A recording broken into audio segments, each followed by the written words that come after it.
Yo, it's Yerk, and today I'm bringing you a step-by-step tutorial on how to get ziplines in Fortnite Creative.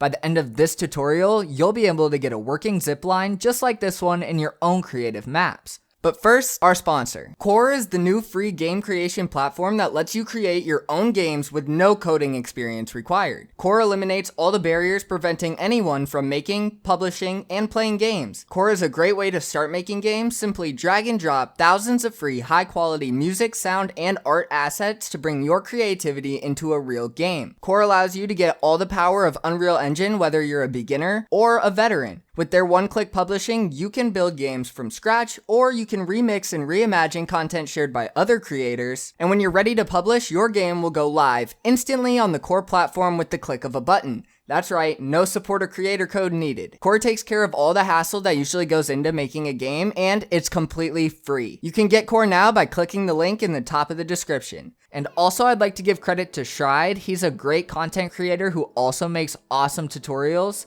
and he came up with this mechanic. I just added a way to make it work both ways. A link to his channel will be down in the description. You guys should definitely check him out. But now let's get back to this tutorial. Okay guys, so first I'm going to be using an unreleased prop for the zipline, but if you don't have this prop, there's a really easy workaround. Just go to the obstacle course gallery and you want to grab this small flat piece, and you also want to grab this curved piece and save both of them to your hotbar.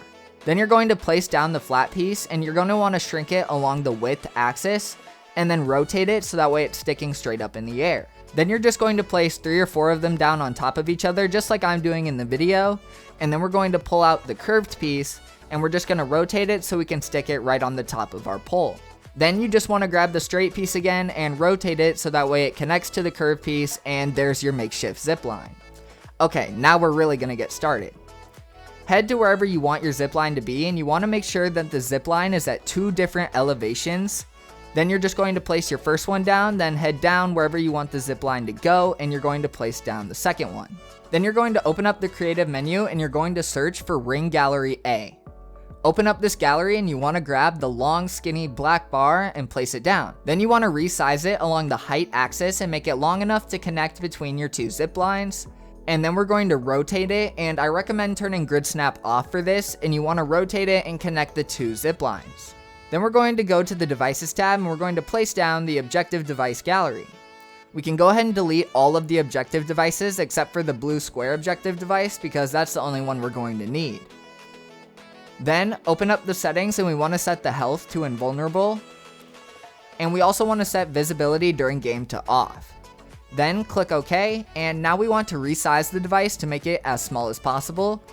And then we're going to use the width axis and we want to make it as long as possible. Then we're going to rotate it about 45 degrees or so that way it's more like a diamond shape than a square. And then we're going to rotate it using the pitch axis, and again, I recommend turning grid snap off, and we want to match the angle of our zipline. So just line it up using the zipline and place it down. Then you want to copy and paste the device again on the other side of the zipline so that way you have the little V shape like you can see in the video. Then select both objective devices again and copy and paste them down so that way they go across the entire distance of the zipline. After doing this, you may need to go back and select all of the objective devices and readjust the angle to make sure that it follows the path of the zipline. And once you think you got it, go ahead and test it out by starting at the top and jumping into the objective devices and making sure that you slide all the way down and you pretty closely follow the path of the zipline. Now we need to go into the creative menu and we need to grab a button. Place it down and open up the settings, and we want to set the interaction text to use zipline. Then we're going to turn visible during game to off, and we want to set the interaction radius to 1. And lastly, we need to set when interacted with transmit on channel 1. Then just click OK and set the button right underneath the top pole of your zipline. Now grab a teleporter and place it down. Open up the settings and we want to set the teleporter group and the teleporter target group to none. Then we want to set Rift visible during game to no. And we also want to set play visual effects and play audio effects to no. And lastly, teleport to when receiving from channel 1 and click OK. Now we need to move the teleporter to right underneath the top of the zipline so that way when the player teleports to it, they will land in the V shape and slide down. Then we're going to copy our button and we're going to place it down at the bottom pole and open up the settings.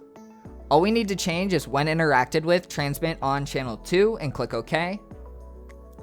Then we're going to copy our teleporter and we need to open up the settings and change teleport to when receiving from channel 2 and click OK. Then we want to shrink it down using the all axis to make it as small as possible. And this one we want to place down directly above the top of the zipline like I'm doing in the video. Next, we're going to need to grab a pinball bumper from the devices tab and we want to shrink it down as much as possible. And then we're going to rotate it so that way the zipline goes through the middle of our bumper and place it down. Then open up the settings and we want to set knockback to very high. Then we're going to set object direction importance to 0%. And we also need to turn side bounce off and then click OK and test it out. You're probably going to need to make adjustments to the angle like I did because I was going too high. So just adjust the angle the bumper is facing until you find the right angle to as closely follow the path of the zipline as possible. It's not going to be perfect, but you want to get it as close as you can. And then all we have to do now is start the game and test it out.